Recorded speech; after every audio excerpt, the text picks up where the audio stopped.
I'm meeting with my dear friend Marsha Elle. When I think of Marsha, I think a walk of faith. She exemplifies everything that it is to look past limitations and just go full force at life and just do it with purpose.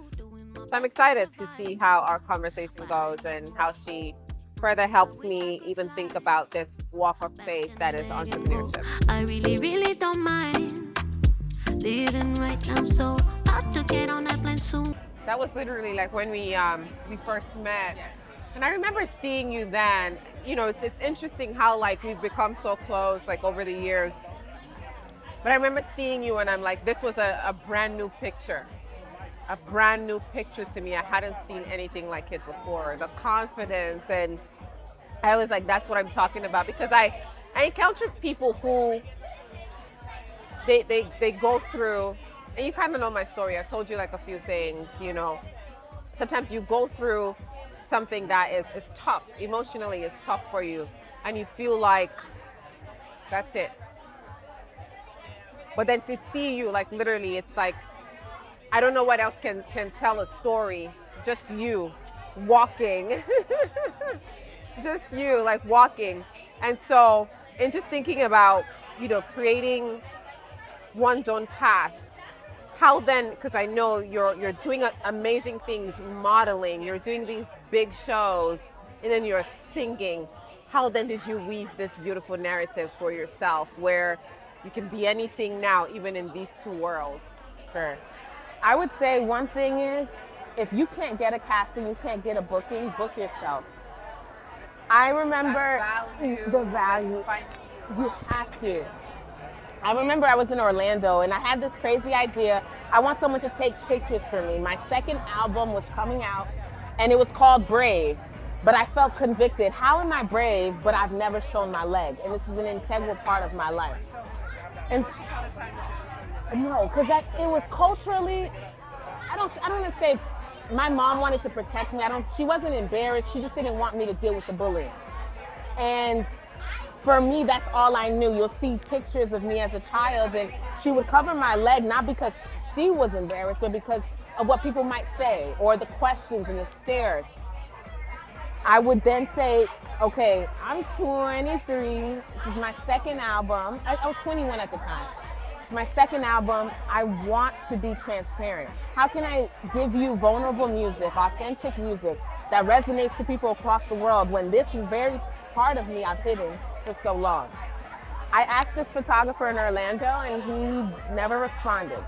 And that was like kind of upsetting, because this is someone in the church, someone that I know, but maybe they didn't.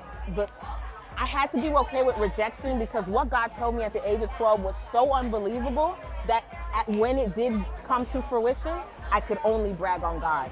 And every person that came along, I know God chose them directly, because that's how outrageous it sounds, right? You're gonna be on Vogue, or you're gonna be a runway model. It was so outrageous that I didn't get too offended, but I said, God, then who's gonna do it? Because you put it on my heart, so someone will. There was this amazing photographer in Minnesota. I'm in Orlando at the time. His name was Isin Akam. I loved his work. I said, I'm gonna fly. I took my very last, and I flew to Minnesota. I said, I really wanna showcase my leg. This is a part I've never shot before. And he was like so kind. He was like, absolutely, I'm gonna do it. Come to Minnesota. He would do it, right? Fast forward 3 years later, that very picture, Jada Pinkett Smith would repost, and it would go viral. And I mean, when I say it, fire. So you, as an entrepreneur, you can't be stuck on instant gratification. Sometimes you're gonna do a project and you're gonna close it, and it will be purposeful. She found the very photo that I used to catapult my faith. Sometimes God puts a sign on it. Yeah. That's why it made you do that. That's why.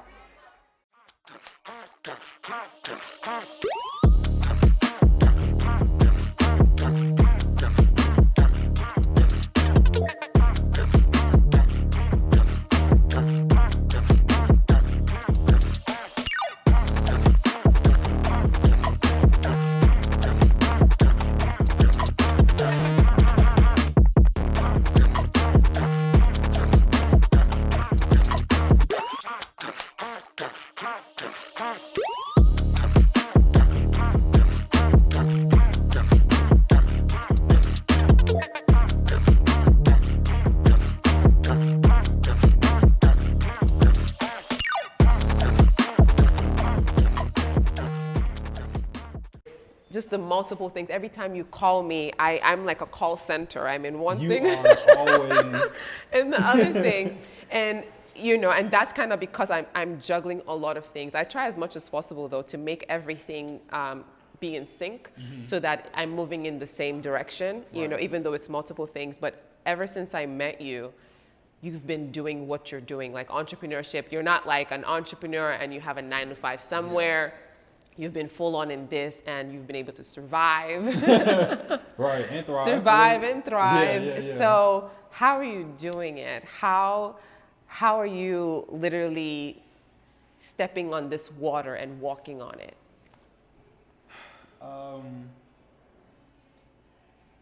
That's a really good question. I thought of like 3,000 things because it's not an easy process. I don't tell everybody to go into entrepreneurship because you don't have the heart for it. If you don't have the heart, the courage, the mental fortitude because it's not always good.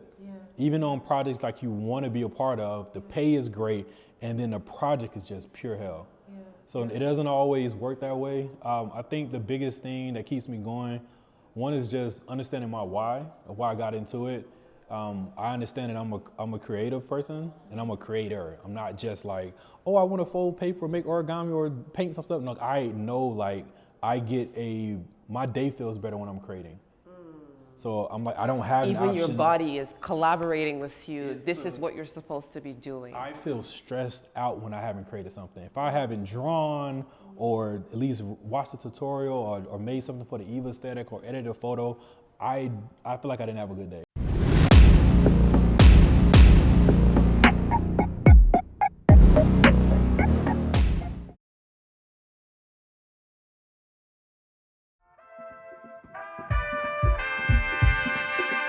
So Lory was one of the first people that I met when I moved to Miami 14 years ago. We've been friends ever since, kind of navigating this path. And we both started a business about 8 years ago, actually. The talent agency was both of us that started it together. Last year, we broke up in business and we sort of split so that I could run the business by myself while she was going to focus full on in her therapy practice. I'm going to be meeting her today to just see how things are going with her and how she's navigating the entrepreneurial side of her therapy business.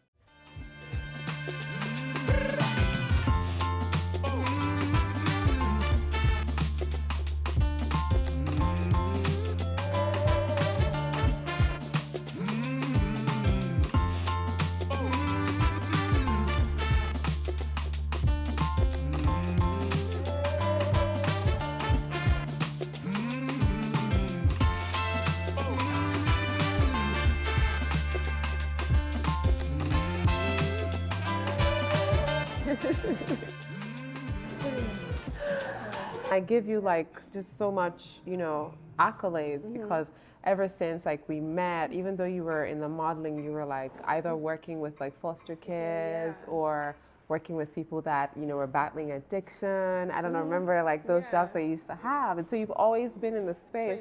To help people. Right. And I'm like, you know, just seeing you like doing that, but then realizing that you wanted to start your own practice.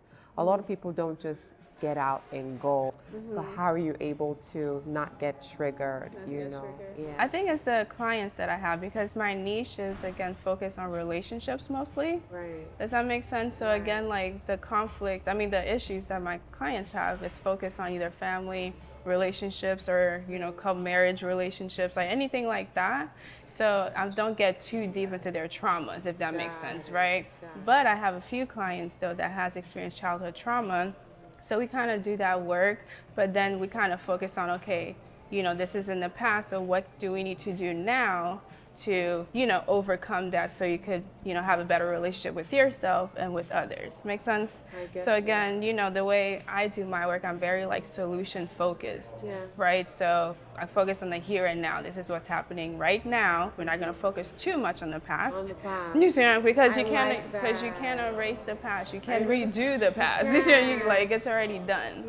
Right? I remember when I was doing my master's, I actually reached out to you. I think I did a an interview of you because I had to do it for like one of my papers. I don't know if you remember. And I was asking you about strengths-based therapy, and you're like, you kind of choose a solution focus, and it's powerful because sometimes therapy focuses on just the pathology of things, and the disease side of things, as opposed to how can people thrive, you know. So I think that's very beautiful, and that's something I'm trying to also even hone in people is don't focus too much on the past. The past is important because it's like a roadmap. it's a roadmap. What I came to realize was that having the authority to really help people is not so much about having the head knowledge, but being able to put yourself in their shoes because you've experienced something at least close to what they've experienced. And that then gave me the authority and the understanding to be able to be patient. And it's still a journey. I still meet a lot of people that I can see, and now my senses are much high when it comes to being able to see or perceive a person's issues and trauma and whatever it is that they're going through, because I could hear it in their words, I can see it in their mannerisms. However, I've learned to be patient, and I've learned that my why now is not about proving a point or showing to them that, hey, you can go from point A to point B. My why now is the ability to explain to people in a way that they can understand, so they can find their own purpose as well. In a nutshell, I think my why is really embedded in the reality that if I'm authentic and if I'm perceptive and if I'm paying attention, then I'm able to see everything that I need to see so that I have the right answers to be able to enable other people to find their own purpose.